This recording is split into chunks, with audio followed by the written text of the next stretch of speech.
The comic industry has been in a massive downward spiral over the last several years. Of course, we know this all started back when Marvel decided to replace all of its characters in their Marvel Now initiative. They made Thor into a woman, they made Hulk into some Asian kid, they made Spider-Man into a black Hispanic Spider-Man, and they changed every single character so that none of them were recognizable as the characters in the past. Everything was retconned. Everything didn't matter anymore. DC, meanwhile, did even worse. They shot themselves in the foot over and over and over again by rebooting the entire universe every couple of years. There's no continuity that matters. None of these stories amount to anything. And so at some point the readers get fatigued and they're like, what's even the reason we read this? Like, these characters can't develop. They don't do anything with them. It's a disaster. You add in a mix of LGBTQ content all over the map. I mean, I remember reading a Supergirl comic where she sits there and talks to this trans person about their pronouns because they're non-binary, whatever that means. It doesn't mean anything. It's nonsense, and nobody wants to read it because it's just a pain in the butt. It's inserting the real world politics crap into entertainment where it just annoys people. I mean, we saw Az's rant about Star Wars and all the not Starfield, sorry, and all the pronouns that they were doing in that video game, and that rings true to a lot of people. His outrage does ring true because we're so sick of it being force-fed to us everywhere, and that's what happens with the comics. Now, I talked to a retailer a couple months back, and of course, that retailer said things are very, very bad. It seems like even the big name writers, when they go work for Marvel and DC, are phoning it in, that nobody cares about these properties anymore. And of course, that's not getting butts in the doors, and that's not selling books in the comic shop. Now, fast forward, Mark Miller gave an interview to Critical Thinker the other day, who said that, you know, we need to return to like bringing back these great writers from like the 90s who people like want to actually read their books.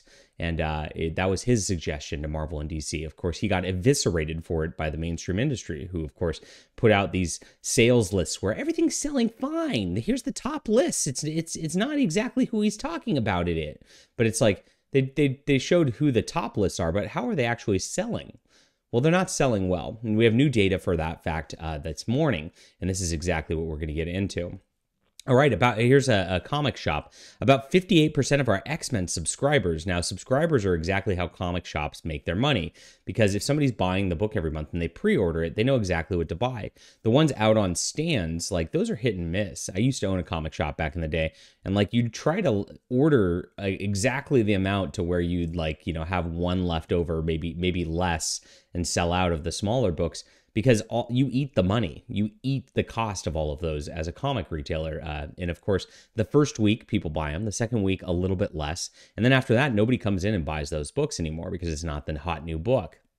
It's a terrible business model, having to try to predict what's going to sell and do this every single month. So the subscribers really are all that matters. Now, if they're down 58%, that's such a huge disastrous drop. That means that this company is losing a ton of money. Even a 20% drop is just a disaster. That could be your entire profit margin right there. But 60%, wow, that means people are disappearing. And when people who are X-Men fans don't buy X-Men books, they don't come in and buy another book and just check something else out. They just quit the hobby entirely for the most part. And that's the problem that you have going in here. The majority of them have canceled X books for 10 plus years, have subscribed for 10 plus years. In addition, Gods, which is a new Marvel book, is our lowest ordered Marvel first issue in the past 5 years. So holy crap, Marvel is in big trouble. They are just putting out woke content that nobody wants. They've destroyed the X-Men in that regard. They've made the X-Men something so convoluted you have to follow every single title in order to even attempt to figure out what's going on. It was Jonathan Hickman's creation, making this Krakoa Island where all the mutants would go, and they have these like respawn pods where like they can't even die, so there's no stakes to anything. And of course, some of the side writers just added in all these like gay and lesbian relationships to all these characters because that's what they do, because these people are just nuts every single time. And so people stopped reading it because it was just a hot mess that really wasn't amounting to anything. It didn't have any good stories. The characters weren't developing, and it was just more LGBTQ Marvel content that they didn't want to deal with. Jonathan Hickman ended up quitting, the guy who actually even had the vision, and just left the writers with a mess, and they're still continuing on with it, which is absolutely crazy at this juncture. It's been a couple couple of years. So X-Men's killed itself just like everything else has killed itself within the industry. And nobody wants to read these characters anymore because the characters just aren't the characters they love anymore. It's all been retconned away. Very sad to watch this, but I think it's great for independent comics. And I've been making independent comics the last few years. So if you guys want something different, I talked about this on a stream last night. I went on a different show and I said, you know what? I was upset that like Marvel and DC never seemed to care about continuity and actually developing characters, actually pursuing the relationships of these characters and actually having them grow as people and as superheroes. I did that in Flying Sparks. I accomplished the opposite of what Marvel and DC is doing. I'm not resetting anything. These are great characters that if you love stuff like Superman, Batman, Spider-Man, love all of the stuff of the past where like you had that good soap opera drama, you had the good superhero battles, this is the book for you. Now the companion volume is standalone. It's 80 pages of just superhero content, and you can read this all. It's a great place to start reading my books. I've got this right here, and of course it's only open for a couple more days before we close it off. We are printing and shipping this fast, and that's what we're doing here. I'm running on Fund My Comic, which is a smaller website. It doesn't get foot traffic. It's only you guys who see this. And so we want to do that because they're a conservative website that we want to support.